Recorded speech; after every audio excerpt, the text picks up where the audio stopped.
Bonjour à tous. Eh bien, prenons un instant aujourd'hui pour lire et méditer un passage du livre du ciel de Luisa Picaretta. Au nom du Père qui m'a créé, du Fils qui m'a sauvé et du Saint-Esprit qui me sanctifie. Amen.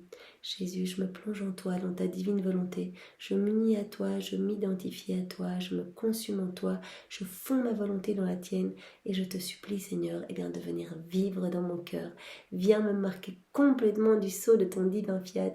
Et s'il te plaît, Jésus, agis à partir de mon humanité que je te donne en gage de mon amour pour toi. Oui, Jésus, je te donne mes mains, vas-y, utilise-les. Je te donne mes yeux, je te donne ma bouche, je te donne mes pensées. Viens dans mon souffle, dans mes respirations, dans mes battements de cœur, dans chacun de mes pas. Je veux que tout, absolument tout, soit fait pour toi, pour ta gloire, celle de ton Père, celle de l'Esprit Saint. Que tout soit fait par toi en moi et que tout soit fait immergé en toi, dans ta divine volonté. Fais de moi un instrument de paix, d'amour et de miséricorde entre tes mains. Je m'abandonne complètement, que toute ma vie soit vraiment une offrande pour ta gloire, Seigneur. C'est ce que je te demande, que je puisse devenir une source de réjouissance pour toi. Merci Seigneur, avec tes propres remerciements pour tout ce que tu fais pour chacun de nous, pour ton amour illimité, sans borne, pour ta miséricorde sans limite, toi qui nous aimes infiniment et qui souffre de ne pas pouvoir nous donner tout cet amour. Eh bien Seigneur, que nos cœurs s'ouvrent, que nous puissions accueillir ton amour, le recevoir, y ajouter nos je t'aime et tout te rendre, pour que éternellement il y ait ce flux et reflux d'amour. Merci Seigneur. Et maintenant, je te demande de nous disposer pour que nous puissions accueillir cet enseignement si précieux que tu vas nous donner, que vraiment nous puissions désirer vivre en union avec toi et que jour après jour nous puissions grandir en sainteté et te donner notre oui définitif, que notre vie se transforme Seigneur et que nous puissions donner de beaux fruits pour ta gloire. Alors le passage que nous allons méditer est celui du 23 février 1926 dans le volume 19, donc c'est le tout premier passage. C'est Louisa qui parle.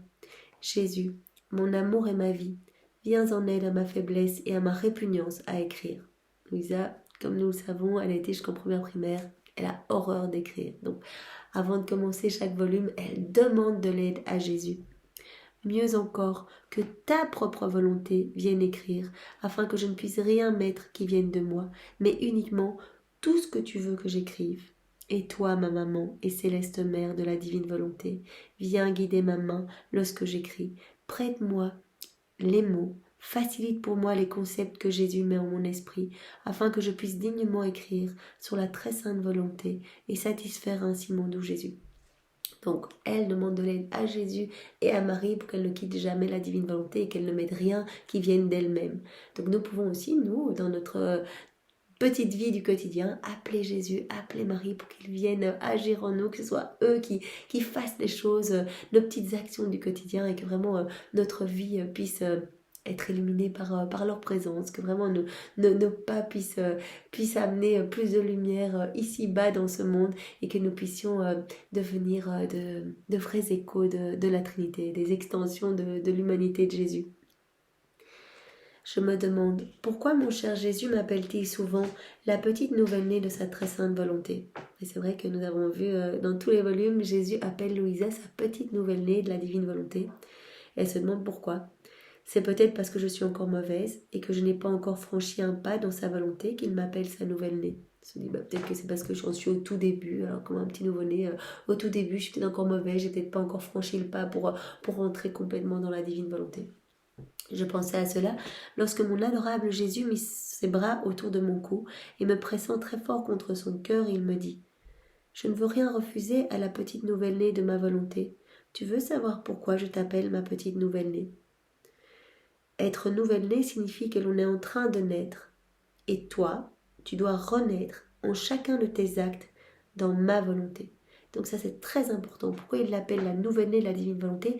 Parce que dans chacun de ses actes, elle doit mourir à elle-même. Elle doit crucifier sa volonté propre, mourir à elle-même et faire naître la divine volonté, renaître à la divine volonté. De plus, afin d'être payée de retour pour toutes les oppositions des volontés humaines, ma volonté veut t'appeler dans mon vouloir pour te faire renaître autant de fois que les volontés humaines s'y sont opposées. Donc Louisa, elle doit réparer. Et Jésus lui dit, tu vas devoir renaître autant de fois dans ma volonté qu'il y a eu d'actes de volonté opposés en rupture avec la divine volonté. Vous imaginez, depuis la chute d'Adam, combien d'actes ont été déconnectés de la divine volonté?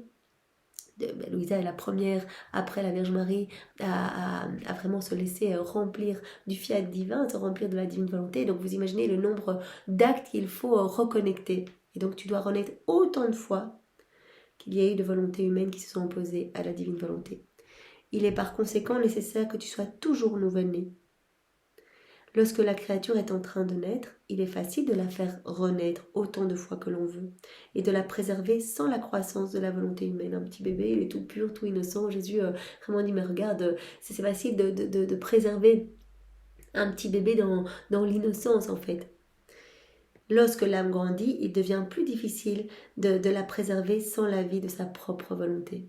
Quand l'âme grandit, elle va se tourner vers les choses du monde, elle va se remplir de noirceur, de ténèbres et elle va laisser Dieu de côté. Ce n'est pas tout. Il était nécessaire, convenable et bienséant pour la nouvelle-née de ma volonté et pour notre volonté elle-même qu'elle s'unisse à cet acte unique de l'Éternel qui n'a pas de succession d'actes. Il dit, oui, mais pourquoi tu m'appelles nouvelle-née? Pourquoi je dois renaître continuellement? Et bien, Jésus dit, je t'ai expliqué, parce que tu dois renaître autant de fois qu'il y a eu de volonté déconnectée de la divine volonté. Tu dois renaître à chaque acte que tu fais à la divine volonté et faire mourir ta volonté propre. Et en plus, tu sais que la divine volonté, c'est un acte unique et éternel d'amour. C'est un acte continu et unique d'amour. Et donc, il n'y a pas de passé, présent et futur dans la divine volonté, c'est vraiment l'éternel présent, un acte toujours en train de se donner. Et donc, comme toi, tu te fusionnes dans la divine volonté, c'est nécessaire que tu t'unisses à cet acte unique et éternel. Et tout comme cet acte unique donne à l'être divin toute la grandeur, la magnificence, l'immensité, l'éternité, la puissance, en somme, il comprend tout pour faire sortir tout ce qu'il veut de cet acte unique. De la même manière, dans la divine volonté, il y a tout. Et donc cela apporte grandeur, magnificence à l'être divin, immensité, éternité, puissance, etc. Et bien de la même manière, toi qui vas te fusionner dans la divine volonté, toi qui es rempli de la divine volonté, Louisa, de la même manière, tu dois être uni à cet acte unique. De la même manière, toi, la petite nouvelle-née de la divine volonté, unie avec cet acte unique de l'Éternel, tu dois toujours accomplir un acte unique. C'est-à-dire demeurer toujours dans l'acte continu de naître, accomplissant toujours un acte unique, notre volonté. Tu dois demeurer, Louisa, toujours unie à cet acte unique et éternel d'amour. Ça veut dire que tu dois être toujours dans l'acte unique de faire notre volonté et continue dans la manière de renaître continuellement. En accomplissant toujours un acte unique, la petite fille de la divine volonté renaîtrait continuellement. Mais à quoi? À une beauté nouvelle, une sainteté nouvelle, une lumière nouvelle, une ressemblance nouvelle à son Créateur.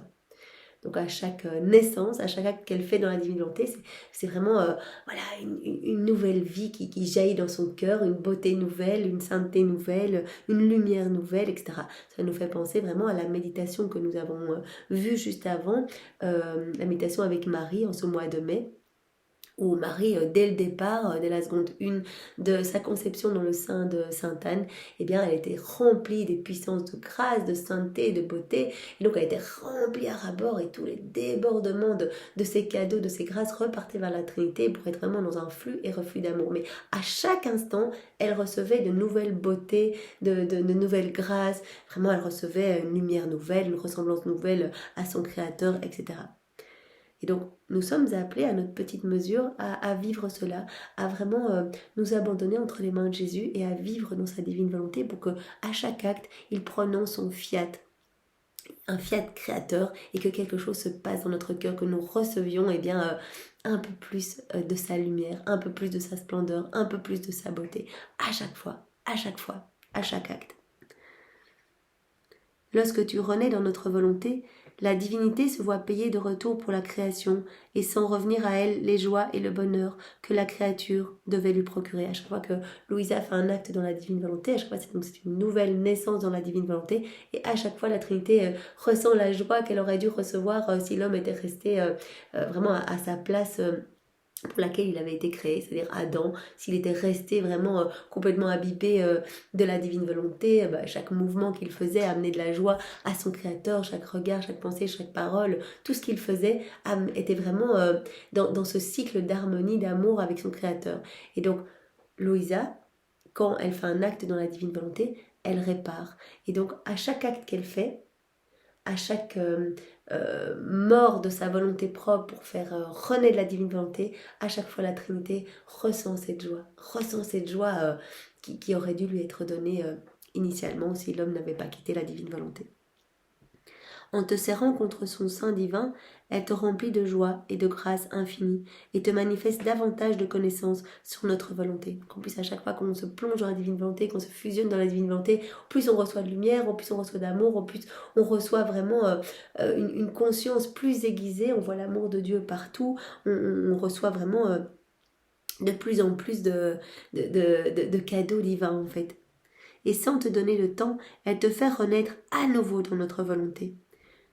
Voilà, bien sûr, nous n'avons pas la même mission que Louisa, mais voilà, nous sommes appelés, nous aussi, à nous abandonner et à laisser vraiment mourir notre volonté propre. De plus, ces naissances continuelles te font mourir continuellement à ta volonté, à tes faiblesses, à tes misères et à tout ce qui n'appartient pas à notre volonté. Voilà, donc c'est vraiment, ça doit être la mort de nos mauvaises passions, de nos mauvaises tendances, de nos mauvais comportements, de nos faiblesses, de nos misères. À chaque fois, on dit non à notre volonté propre. Oui, Jésus, c'est toi qui as plus de place dans notre cœur. Vous voyez, on a tous dans notre cœur la divine volonté et on peut choisir à chaque action de dire, j'agis tout seul. Alors, on étouffe la divine volonté, on l'asphyxie. Jésus le dit, je suis comme paralysée dans les cœurs. C'est absolument affreux, cela cause une mort à Jésus, une vraie mort. Ou alors on dit, non, je m'unis à toi, Jésus, et je te laisse toute la place, c'est toi qui vas agir en moi, c'est toi qui vas utiliser mon humanité et qui va t'en servir pour distribuer les fruits de la rédemption. Et à ce moment-là, Jésus vient gommer nos misères, nos faiblesses, il vient vraiment nous remplir de ses attributs divins en fait. Comme elle est belle la destinée de ma petite nouvelle-née, alors n'es-tu pas heureuse?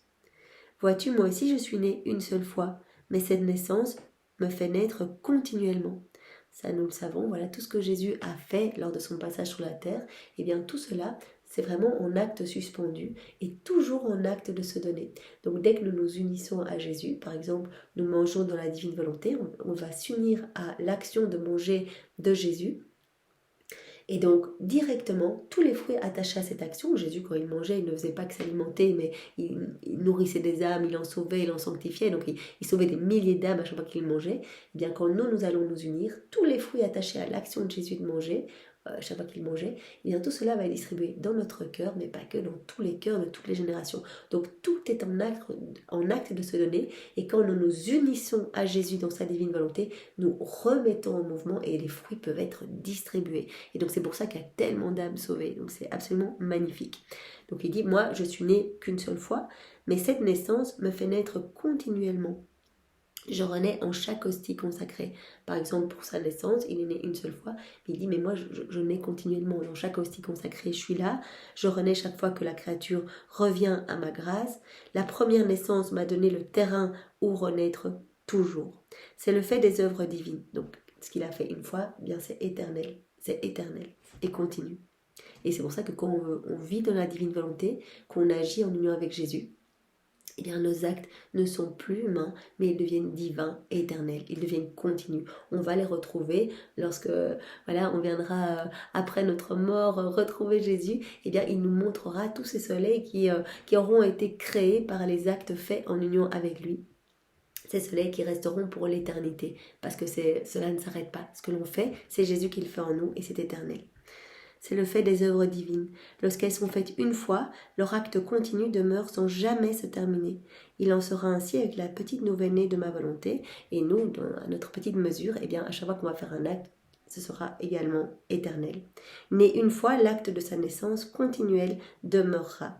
C'est pourquoi je prends tellement soin de ne pas laisser entrer en toi ta volonté et que je l'entoure de tant de grâce afin que tu puisses toujours renaître dans ma volonté et que ma volonté puisse renaître en toi. Jésus, pour lui, c'est tellement important. Un acte fait dans sa divine volonté est tellement beau, contient tout. Il vient vraiment toucher tellement le ciel et la terre qu'il se joue vraiment la sentinelle de notre âme pour qu'on ne quitte pas sa divine volonté, qu'on ne loupe pas un acte et qu'on ne fasse pas les actes dans notre volonté propre.